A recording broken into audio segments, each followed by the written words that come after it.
নমস্কাৰ মোৰ অন্যটা নতুন ভিডিঅ'লৈ পুনৰবাৰ আপোনাক স্বাগতম জনাইছো কোৱেশ্চনটো চাওক কি কৈছে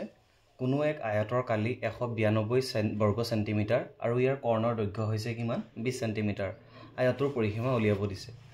ধৰি লৈছো এটো আয়তটো সিম্পল কে মই দেখাই আছো তো আয়তটো কালি ধৰি লৈছো ইয়াৰ দৈৰ্ঘ্য হৈছে a আৰু যেটো প্ৰস্থ হেতু কি বুলি দিছে b আৰু ইয়াৰ কৰ্ণ বুলি দি আছে কৰ্ণৰ দৈৰ্ঘ্য কিমান সেন্টিমিটাৰ 20 সেন্টিমিটাৰ এটো কৰ্ণ যাক মই সিৰে বুজাই ৰাখিছো কৰ্ণৰ দৈৰ্ঘ্যটোক সিৰে বুজাইছো কি কৈছে এতিয়া আমাৰ মেথছটো লা হক কোনো এটা আয়তৰ কালি তে কালি পাবলৈ হলে কি কৰিব লাগে জানে যে আয়তৰ কালি ফৰ্মুলাটো হৈছে দিশ পূৰণ প্ৰস্থ গতিকে কালি হ'বলৈ হলে কি হ'ব লাগিব a * b বা a * b কি বুলি লিখে ab নিশ্চয় বুজি পাইছে ab মানে দিশ পূৰণ প্ৰস্থ কৰিলে আয়তৰ কালি ওলাই আৰু কিমান ওলাই যায় 192 তাৰ পিছত কি দিয়া আছে ইয়াৰ কৰ্ণৰ দৈৰ্ঘ্য কিমান 20 সেন্টিমিটাৰ এই কৰ্ণডালৰ দৈৰ্ঘ্য কিমান সেন্টিমিটাৰ যত c মানে দিয়া আছে কিমান সেন্টিমিটাৰ 20 সেন্টিমিটাৰ আমি জানো যে আয়তৰ কৰ্ণই কি কৰে আয়তটোক দুটা সমকোণী ত্ৰিভুজত ভাগ কৰে তেনে হলে আমাৰ এটো দেখিছো এটো এটা কি ত্ৰিভুজ সমকোণী ত্ৰিভুজ যত এটো কি হ'ব সমকোণী ত্ৰিভুজৰ ক্ষেত্ৰত অতিভুজ আৰু আমি অতিভুজৰ ফৰ্মুলাটো কি পাইথাগোৰাছৰ যেটো ফৰ্মুলা আছিল ফৰ্মুলাটোত কি কৈছিল যে অতিভুজ স্কয়াৰ সমান ভূমি স্কয়াৰ যোগ লম্ব স্কয়াৰ নিশ্চয় বুজি পাইছে গতিকে আমি কি হ'ব কি কৰিব পাৰিম এটো c স্কয়াৰ মানে c ৰ ভ্যালুটো পাতি দিয়ক c ৰ ভ্যালুটো কিমান 20 গতিকে 20 ওপৰ স্কয়াৰ সমান a স্কয়াৰ প্লাস b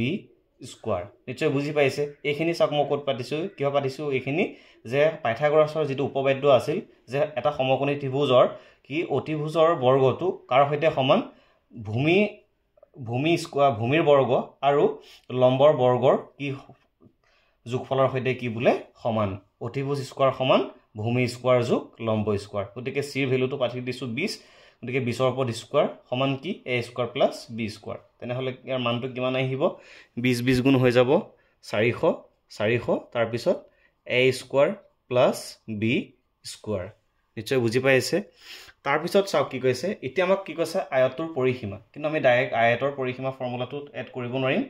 হলো লিখি ৰাখিছো চাও আয়তৰ পৰিসীমা 2 পূৰণ দিশ যোগ প্ৰস্থ a প্লাস b a হৈছে আয়তৰ দিশ আৰু b হৈছে আয়তৰ কি প্ৰস্থ গতিকে আমি এইখিনি পাব লাগিব গতিকে আমি জানিব লাগিব a প্লাস b ভ্যালুটো মানে দিশ প্লাস প্ৰস্থৰ ভ্যালুটো আমি যোগ কৰিলে কিমান হয় সেই বস্তুটো জানিব লাগিব গতিকে এইখিনি পাবলৈ হলে a প্লাস b ভ্যালুটো পাবলৈ হলে আমি কি কৰিব লাগিব আমি এই ফৰ্মুলাটো সকলোৱে যেহেতু জানো a plus b whole square হেতু চাই লওক a plus b whole square সমান কিমান আছিল a square plus b square plus 2ab আছিল তাৰ পিছত আমি কি কৰিম a plus b whole square a plus b ৰ মান না জানো ঠিকে আছে থৈ দিম এনেকে a plus b a square plus b square মানে জানো a square plus b square মানটো কিমান 400 গতিকে আমি এখিনি কিমান পাতি দিম 400 যোগ 2ab মানে 2 into ab মানে গম পাইছো ab মানে আছে 192 নিশ্চয় বুজি পাইছে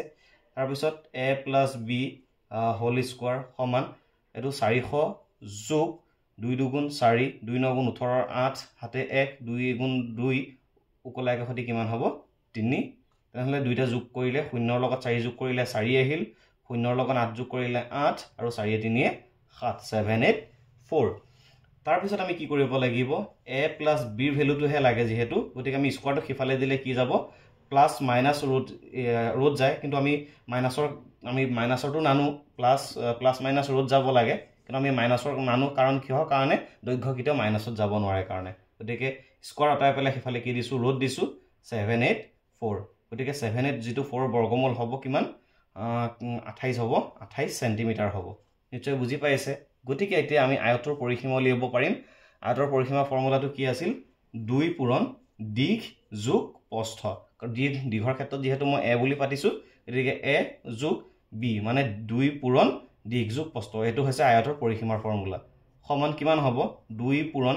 a plus b ভ্যালুটো গম পাই গৈছো 28 গতিকে আমি গম পাই গৈছো উত্তৰটো কি হ'ব এতিয়া 2 8 গুণ 16 6 হাতে 1 2 2 গুণ 4 1 5 56 সেন্টিমিটাৰ নিশ্চয় বুজি পাইছে যে আয়তটোৰ যদি কালি 192 বৰ্গ সেন্টিমিটাৰ হয় আৰু কৰ্ণৰ দিক যেতিয়া 20 সেন্টিমিটাৰ হয় তেনেহলে আয়তটোৰ পৰিসীমা কিমান হ'ব লাগিব 56 সেন্টিমিটাৰ মানে আমাৰ সি অপচনটো কি হ'ব কাৰেক্ট হ'ব